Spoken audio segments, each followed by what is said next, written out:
Vamos orar. Pai querido, ao abrirmos Tua Palavra neste momento, suplicamos a Tua direção mais uma vez, em nome de Jesus. Amém. Amém.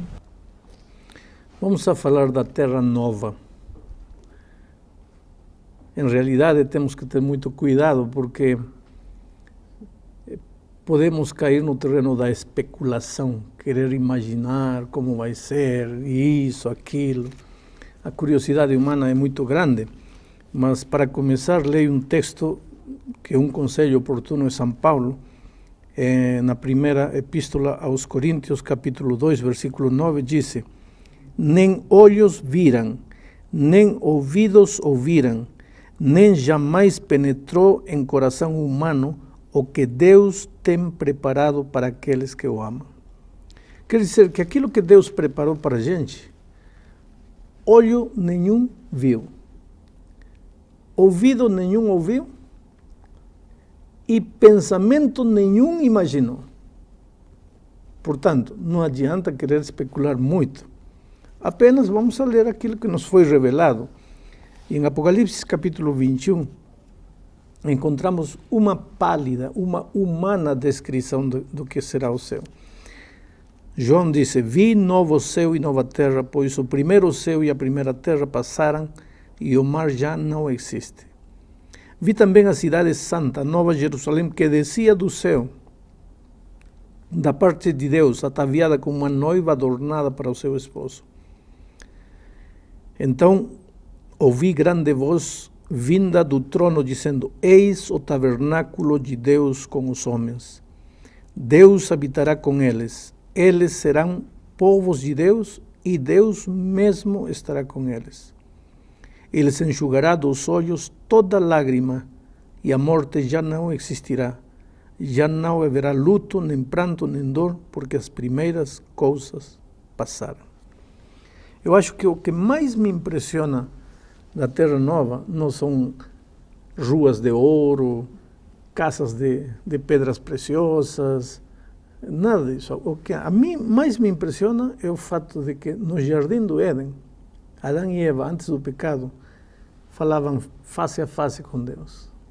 Assim como nós estamos conversando, como um pai conversa com seu filho. E isso gerava no coração dos primeiros pais segurança, otimismo. Não havia lugar para o temor, para o medo. Olhavam para o futuro com certeza.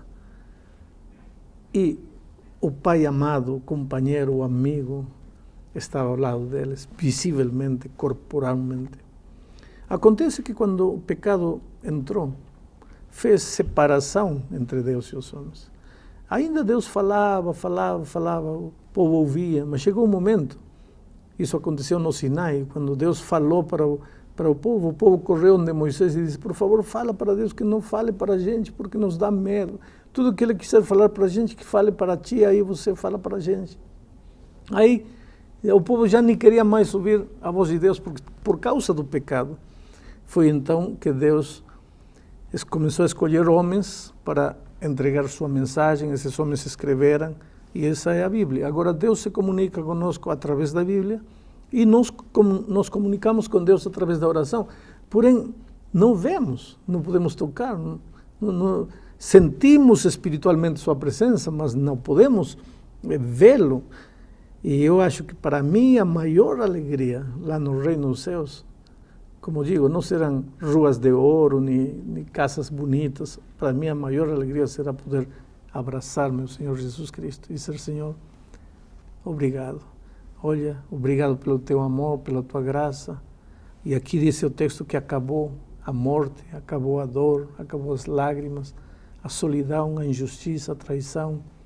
Tudo aquilo que nos faz sofrer, tudo aquilo que muitas vezes nos faz desejar com muita vontade que chegue esse dia, terá acabado. Finalmente estaremos com Cristo no lar, afinal, para sempre. Pastor, o senhor está falando aí sobre um lar, um céu. O Gênesis dá algumas posições geográficas que a gente entende hoje que o Éden estava ali localizado meio que no Iraque, né? Isso está falando do céu, um local que não tem isso, não tem aquilo, a presença do Senhor e tal. Aonde que vai ser isso exatamente? Isso é num plano espiritual ou existe algum lugar físico onde esse local vai existir? Bom, vou responder duas perguntas embutidas na tua. A primeira, o local onde estava o Jardim do Éden não se sabe, porque, embora você encontre o rio Tigres, o rio Eufrates aí no Gênesis, acontece que com o dilúvio houve uma comoção completa da estrutura terrestre, que é difícil dizer foi aqui ou foi lá. Agora, o texto que eu acabo de ler, falando já do lar eterno, diz que nossa casa permanente será aqui. Quando estudamos o tema do milênio, nós vimos que durante 1000 anos os remidos irão com Cristo numa espécie de férias espaciais, visitando planetas, enfim, estaremos lá. Mas ao fim dos 1000 anos, os justos remidos retornarão com Deus a esta terra. Nosso lar eterno será esta terra purificada pelo fogo completamente. Não ficará nem raiz nem rama do pecado nesta terra. Por isso, aqui João diz: vi novo céu e nova terra. Vi também a cidade santa, a nova Jerusalém, que descia do céu, da parte de Deus. Ou seja, nosso lar eterno será nesta terra. Quando falamos de ir ao céu, estamos falando de ir nesse período de férias com Deus, mas nosso lar eterno será aqui nesta terra. Pastor, parece maravilhoso o que o senhor está falando para a gente, não é? Um lar eterno, perfeito, lindo, sem dor, sem lágrimas. Mas olha, para ser bem sincero, eu acho tudo isso maravilhoso, mas e a minha família? Eu quero estar com a minha família, né? Eu amo, são as pessoas que eu mais amo, meu marido, meus filhos, meus pais, meus irmãos. Quer dizer, como é que vai ser isso lá no céu? As famílias existirão.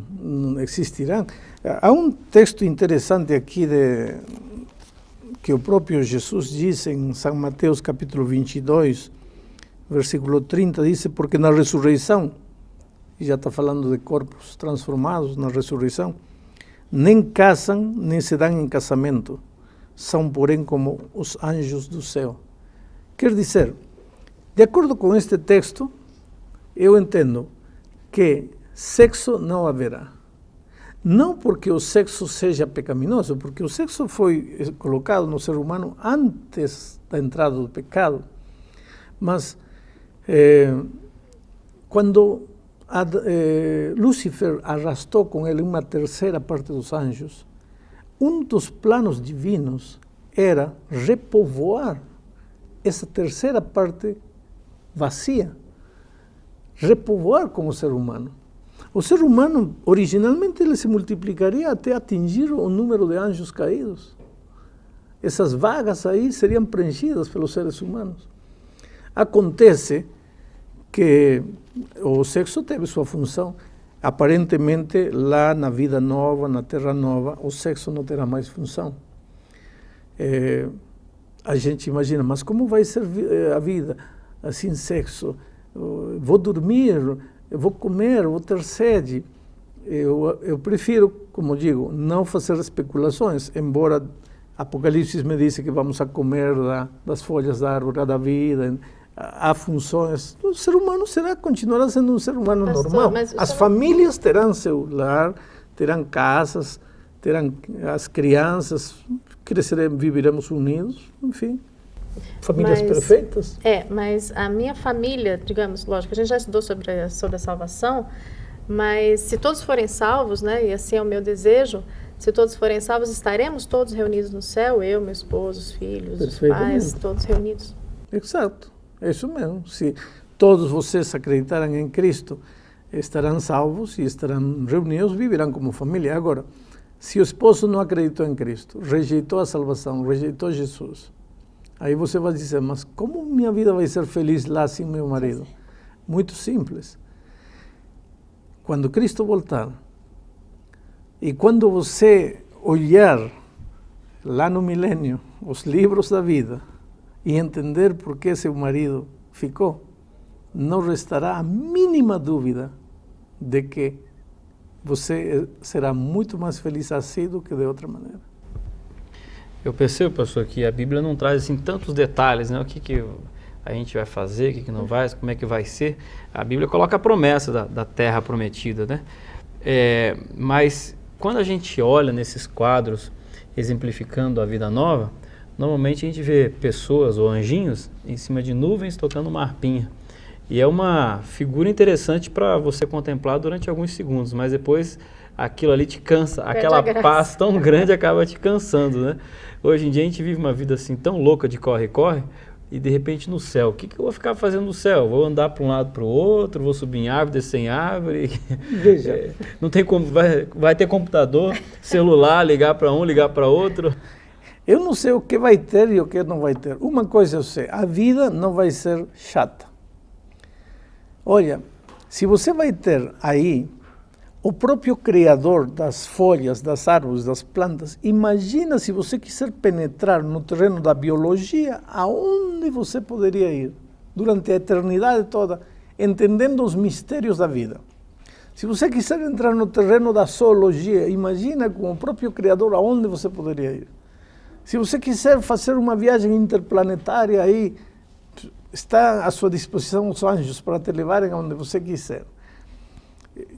Eu acho que o próprio tema da salvação, quanto Deus te amou, como te amou ao ponto de deixar tudo, vir a esta terra morrer, o tema da salvação será um tema de estudo pela eternidade e nunca conseguiremos entender o maravilhoso amor de Deus. Há um poeta que diz, falando do amor de Deus, o seguinte: se a água toda do oceano fosse tinta, se cada folha de árvore fosse uma caneta, se cada ser humano fosse um escritor, e se todos os céus fossem um papel, não seria suficiente para escrever 1/1000 do amor de Deus. Então, só estudar o amor de Deus nos levará uma eternidade toda. Pastor, a vida será fascinante lá no céu. O senhor falou bastante agora, de uma forma muito bonita, por sinal, sobre o amor de Deus, maravilhoso amor de Deus por toda a humanidade. Então, como mãe, eu fico pensando o seguinte, eu amo meus filhos mais do que qualquer coisa. E por mais que um deles possa me dar algum tipo de trabalho, eu quero estar com eles o tempo todo, onde eu estiver. Por que Deus não vai salvar toda a humanidade? Ele é pai de todos nós. Por que Ele não vai salvar todos os seus filhos? Levar para o céu, para viver essa vida, eles, né? Nessa eternidade? Porque a salvação não pode ser obrigatória. Não se salva ninguém por decreto. Não se salva ninguém contra a própria vontade. A salvação é uma coisa voluntária. Agora, se meu filho gostava de desobedecer, de fazer a vontade dele, de andar contrário aos caminhos de Deus, vivia como se Deus não existisse, inclusive chegou a pensar que Deus não existia. E eu pego esse rapaz que eu amo, gosto, é parte da minha vida e tudo, e levo para o céu. Imagina a vida que ele vai viver lá. Se ele não gosta de nada, não gosta de ordem, não gosta de Deus, não gosta de cantar hinos, não gosta de nada, ele mesmo vai dizer: pai, se você me ama, por favor, me deixe aqui, porque essa não é vida para mim. Então, a vida dos remidos vai ser vida de remidos. E temos que aprender vida de remidos nesta terra, porque quando formos aos céus, viveremos mais ou menos a extensão de uma vida que já começamos a viver nesta terra. Tu falou em eternidade. Me explica um pouquinho melhor essa ideia, que é meio complexo, né, pastor? A gente está acostumado a imaginar viver, sei lá, 70, 80 anos. Agora você está falando que na nova terra as pessoas vão viver para sempre, eternas. Como é que funciona? Talvez a tua mente humana, pequenina, não vai entender. Eternidade é uma coisa que não tem fim. Não tem fim, você vai viver pelos séculos dos séculos dos séculos dos séculos. Agora, a eternidade também não tem começo, por isso Deus é eterno. Nós não somos eternos, nós teremos vida eterna, mas nós não somos eternos. Deus é eterno. Deus não teve princípio, Deus não tem fim. Talvez seja como um círculo. Melhor não pensar, porque vamos ficar loucos, porque a mente humana não pode entender a essência, a natureza, nem a eternidade de Deus. Pastor, e como é que, e se a gente começar a questionar, inclusive, a existência dessa nova terra? Né? Porque é como o senhor acabou de falar, nossa mente é finita, né? É um negócio tão incrível, tão maravilhoso, que realmente às vezes é difícil conceber, inclusive difícil acreditar. Veja o que diz Hebreus, capítulo 11, versículo 1. Ora, a fé é a certeza de coisas que se esperam, a convicção de fatos que não se veem. E no versículo 6 diz, de fato, sem fé é impossível agradar a Deus, porque é necessário que aquele que se aproxima de Deus creia que Ele existe e que se torna galardoador daqueles que o buscam. Fé. Fé é confiança. E aqui vem um assunto importantíssimo, veja. Para você confiar numa pessoa, você precisa conhecer essa pessoa. E para conhecer a pessoa, você precisa passar muito tempo com essa pessoa.